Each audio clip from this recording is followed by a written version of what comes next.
नमस्कार, V L education hub में आपका स्वागत है। आज हम उत्तर प्रदेश के फरवरी माह की समसामयिकी को विस्तार में समझेंगे। तो चलिए शुरू करते हैं। पहला है, आईआईटी कानपुर ने ऑनलाइन पढ़ाई की विशेष प्रबंधन प्रणाली के लिए कौन सा सॉफ्टवेयर विकसित किया है? तो इस सॉफ्टवेयर का नाम है टीच। अगला है, केन बेतवा लिंक परियोजना को लागू करने के लिए केंद्र सरकार ने कितने सदस्यीय एक संचालन समिति का गठन किया है?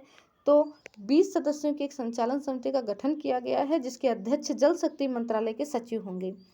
केन बेतवा लिंक परियोजना में कुल 13 जिले आते हैं। इनमें 4 जिले उत्तर प्रदेश के हैं, बांदा, महोबा, झांसी और ललितपुर।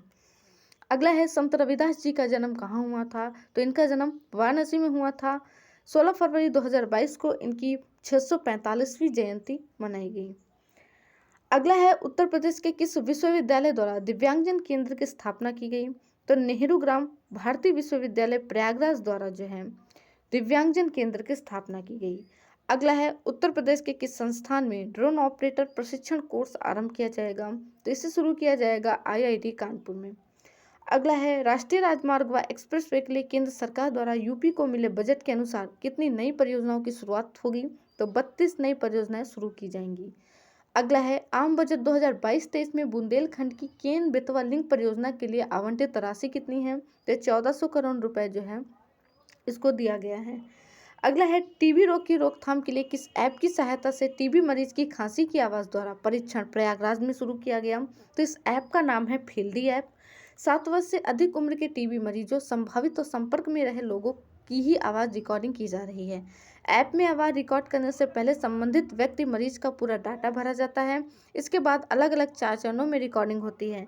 पहला 1 से 10 तक गिनती, दूसरा खांसी की आवाज़, तीसरा आ ई ऊ 3 शब्दों को 3-3 बार बोलने, चौथा रिकॉर्डिंग के दौरान बैकग्राउंड आवाज़ रिकॉर्ड की जा रही है। अगला है, शिक्षा के अंतर्राष्ट्रीयकरण मिशन के अंतर्गत उत्तर प्रदेश की किस यूनिवर्सिटी का नाइजीरिया की यूनिवर्सिटी के साथ करार हुआ है? तो लखनऊ यूनिवर्सिटी का जो है नाइजीरिया की यूनिवर्सिटी के साथ करार हुआ है। अगला है, हाल ही में लखनऊ और वाराणसी में डिजिटल लेन देन को प्रोत्साहन देने के लिए मास्टर कार्ड्स ने किस बैंक के साथ समझौता किया है? तो एसबीआई के साथ जो है इन्होंने समझौता किया है। अगला है, उत्तर प्रदेश में कायाकल्प अवार्ड स्कीम के तहत किस जिला का जिला महिला चिकित्सालय पहले स्थान पर रहा है? तो इसमें जो है जिला महिला चिकित्सालय मुजफ्फरनगर पहले स्थान पर रहा है। अगला है, हाल ही में भारत के किस शहर का परफ्यूम न्यूयॉर्क में लॉन्च किया गया? तो कन्नौज का परफ्यूम है जो कि न्यूयॉर्क में लॉन्च किया गया और इसे आज़ादी के अमृत महोत्सव के हिस्से के रूप में लॉन्च किया गया। न्यूयॉर्क में भारत के महावाणिज्य दूतावास रणधीर जायसवाल ने विकास खन्ना बाय जिगराना के इत्र का अनावरण किया। अगला है, हाल ही में ओमान के मस्कट में आयोजित होने वाली वर्ल्ड वॉकिंग चैंपियनशिप के लिए रेशमा पटेल ने क्वालिफाई किया है। रेशमा पटेल यूपी के किस जिले से हैं? तो प्रयागराज जिले से हैं। अगला है, यूपी में विमोचित पुस्तक फ्रॉम लखनऊ टू लुटियंस के लेखक कौन है? तो इसके लेखक जो है अभिज्ञान प्रकाश हैं। अगला है, लखनऊ स्थित किस बैंक द्वारा साइबर सुरक्षा क्षेत्र में सीडैक से समझौता ज्ञापन हस्ताक्षर किया गया है? तो सिडबी से जो है समझौता ज्ञापन पर हस्ताक्षर किया गया है। सिडबी का मुख्यालय लखनऊ में है। सौभाग्य योजना के तहत सौर विद्युतीकरण योजना में यूपी का क्या स्थान रहा है? तो इसमें उत्तर प्रदेश का तीसरा स्थान रहा है। पहले स्थान पर राजस्थान रहा। सौभाग्य योजना की शुरुआत 25 सितंबर 2017 को पीएम मोदी द्वारा की गई थी। अगला है, यूपी मेट्रो रेल कॉरपोरेशन किस मेट्रो में mobile phone online ticket booking की सुविधा शुरू कर रहा है? तो इसे कानपुर मेट्रो में स्टार्ट कर रहा है। अगला है, यूपी के किस शहर में कुत्तों के अंतिम संस्कार के लिए शवदाह गृह शुरू किया गया? तो गाजियाबाद में शुरू किया गया। प्रदेश का कौन सा संस्थान ड्रोन को उड़ाने के लिए प्रशिक्षण के लिए ट्रेनिंग सेंटर शुरू करने जा रहा है? तो आईआईटी कानपुर जो है इस ट्रेनिंग सेंटर की शुरुआत करने जा रहा है। अगला है, भारत की पहली पैरा बैडमिंटन अकादमी का शुभारंभ कहाँ हुआ? तो इसका शुभारंभ लखनऊ में हुआ। अगला है, गणतंत्र दिवस परेड में 2022 की सर्वश्रेष्ठ झांकी किस राज्य ने जीती? इसे जीता है उत्तर प्रदेश ने और इस झांकी के विषय थे काशी विश्वनाथ धाम और एक जिला एक उत्पाद योजना। अगला है, यूपी के कितने जिलों में कैंसर सहायता केंद्र खोला जाएगा? तो कुल 12 जिलों में कैंसर सहायता केंद्र खोला जाएगा। गोरखपुर, वाराणसी, अयोध्या, कन्नौज, सैफई, प्रयागराज में केंद्र बन गए हैं।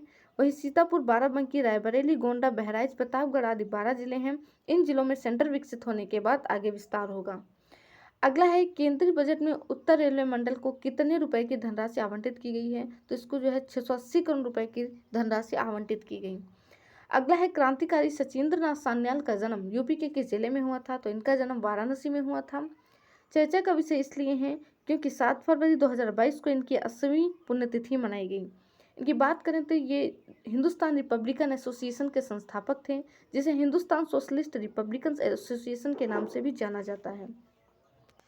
इसकी स्थापना देश में ब्रिटिश साम्राज्य के खिलाफ सशस्त्र प्रतिरोध करने के लिए की गई थी। सचिंद्र नाथ सान्याल चंद्रशेखर आजाद और भगत सिंह जैसे क्रांतिकारियों के लिए मार्गदर्शक थे। अगला है यूपी चेस स्पोर्ट एसोसिएशन द्वारा आयोजित मेकिंग द ग्रैंड मास्टर शतरंज प्रतियोगिता में अंडर 16 का खिताब किसने जीता? तो इसे हर्षित सिंह ने जीता है, जो कि कानपुर से हैं।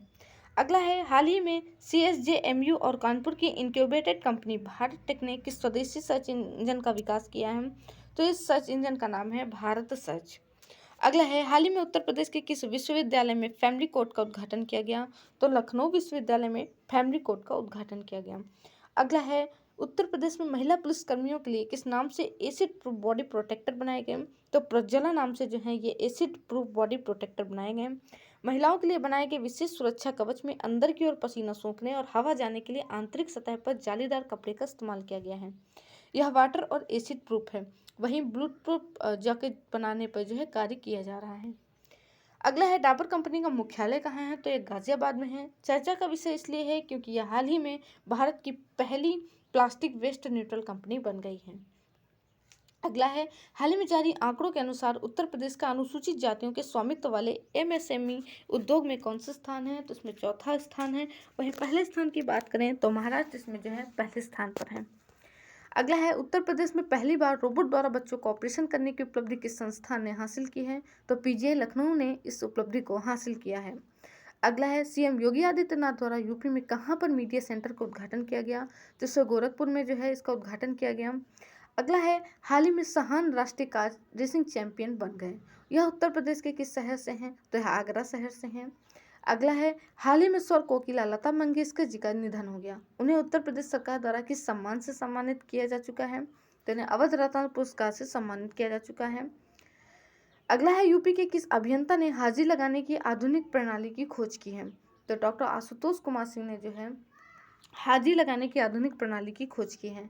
डॉक्टर आशुतोष ने यूनिक नंबर ID से हाजी लगाने की इस नई तकनीक की खोज की है। अगला है शोधायक कंपनी अटॉर्नी इंडिया द्वारा कोरोना वायरस को हवा में ही खत्म कर देने वाली मशीन इजाद की गई है। यह कंपनी उत्तर प्रदेश में कहाँ स्थित है? तो नोएडा में स्थित है। अगला है पौराणिक महत्व वाला मणि पर्वत उत्तर प्रदेश के किस स्थान पर है? तो यह अयोध्या में है और इसका हाल ही में जीर्णोद्धार का कार्य प्रारंभ किया गया।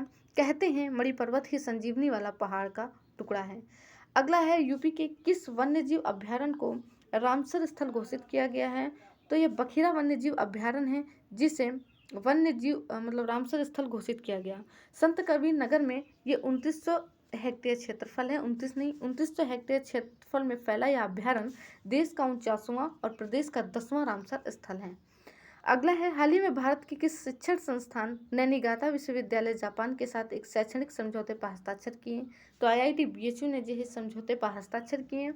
इसमें शिक्षा, संयुक्त अनुसंधान, व्याख्यान और गोष्ठियों के आयोजन में छात्रों के साथ ही संकाय सदस्य दोनों संस्थानों में जाकर कार्य कर सकेंगे। और विशेष बात यह है कि इसके लिए किसी तरह का प्रवेश परीक्षा और शिक्षण शुल्क किसी को नहीं देना होगा। अगला और अंतिम है राष्ट्रीय स्तर के प्रतिष्ठित डॉक्टर हेडगोवर प्रज्ञा सम्मान 2021 के लिए सुप्रसिद्ध साहित्यकार डॉक्टर नीरजा माधव का चयन हुआ है। इनका जन्म यूपी के किस जिले में हुआ था? तो इनका जन्म यूपी के जौनपुर में हुआ था। तो इस तरीके से फरवरी माह की उत्तर प्रदेश की समसामयिकी समाप्त हुई। मिलते हैं अगले वीडियो में, तब तक के लिए जय हिंद, जय भारत। और हाँ, इसकी PDF जो हमारे टेलीग्राम चैनल पर उपलब्ध है।